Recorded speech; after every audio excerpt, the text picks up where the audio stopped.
আসসালামু আলাইকুম। মধ্যপ্রাচ্যে আটকে না থেকে ইউরোপ জাপানে দক্ষ শ্রমিক পাঠানোয় জোর। বিস্তারিত জানতে সম্পূর্ণ ভিডিওটি মনোযোগ সহকারে দেখুন, কেননা এটি একটি অতীব গুরুত্বপূর্ণ নিউজ হতে যাচ্ছে। তার আগে অবশ্যই আমাদের চ্যানেলটি সাবস্ক্রাইব করে পাশে থাকা বেল বাটনটি অন করে রাখবেন পরবর্তী ভিডিওর জন্য। মধ্যপ্রাচ্যের শ্রমবাজারে আটকে না থেকে ইউরোপ, জাপান, কোরিয়াতে দক্ষ শ্রমিক পাঠানোর দিকে জোর দেওয়া হয়েছে বলে জানিয়েছেন প্রবাসী কল্যাণ ও বৈদেশিক কর্মসংস্থান মন্ত্রণালয়ের উপদেষ্টা অধ্যাপক আসিফ নজরুল। আজ বুধবার সাংবাদিকদের সঙ্গে আলাপকালে গত এক বছরে মন্ত্রণালয়ের অগ্রগতি বিষয়ে কথা বলার সময় তিনি এ তথ্য জানান। আসিফ নজরুল বলেন, শ্রমবাজার সম্প্রসারের জন্য আমরা অনেকগুলো দেশের সঙ্গে চুক্তি করেছি। অনেক বছর যাবৎ আমরা অদক্ষ শ্রমবাজারের উপর নির্ভরশীল।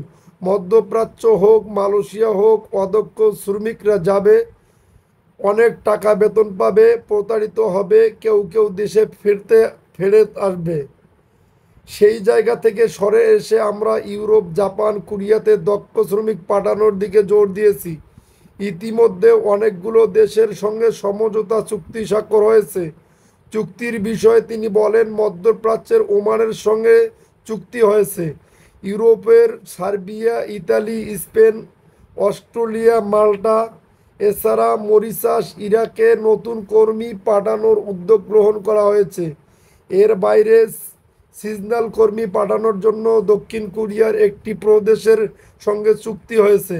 জুলাই অভ্যুত্থানের সংহতি জানানো সৌদি আরব সহ মধ্যপ্রাচ্য প্রবাসীদের কারাগার থেকে মুক্ত করার পাশাপাশি নতুন নতুন দেশে শ্রমবাজার উন্মুক্ত করতে প্রবাসী কল্যাণ মন্ত্রণালয় কাজ করছে বলে জানান উপদেষ্টা আসিফ নজরুল। তিনি বলেন, বিদেশে শ্রমিকদের সুরক্ষার ব্যবস্থা করা হয়েছে। আরব আমিরাত সহ কয়েকটি দেশে ল ফার্ম করা হয়েছে এবং হচ্ছে। মালয়েশিয়ার শ্রমবাজার নিয়ে উপদেষ্টা বলেন, মালয়েশিয়ার সঙ্গে আগের সরকারের সঙ্গে হওয়া চুক্তি অনুযায়ী শ্রমিক পাঠানো হবে। কেয়ার গিভারদের 6 মাসের ট্রেনিংয়ের ব্যবস্থা করে দক্ষ কর্মী পাঠানোর ব্যবস্থা করা হয়েছে। রেমিডেন্স পাঠানো সহজ করার বিষয়ে তিনি বলেন, সরাসরি রেমিডেন্স পাঠাতে পারছেন প্রবাসীরা। প্রবাসী কল্যাণ ব্যাংকের সুদের হার 1% কমানো হয়েছে। যদি আপনাদের নিউজটি ভালো লেগে থাকে তাহলে আবারও বলছি, সকল ধরনের প্রবাসী নিউজ সবার আগে পেতে আমাদের চ্যানেলটি সাবস্ক্রাইব করে পাশে থাকা বেল বাটনটি অন করে রাখবেন পরবর্তী ভিডিওর জন্য।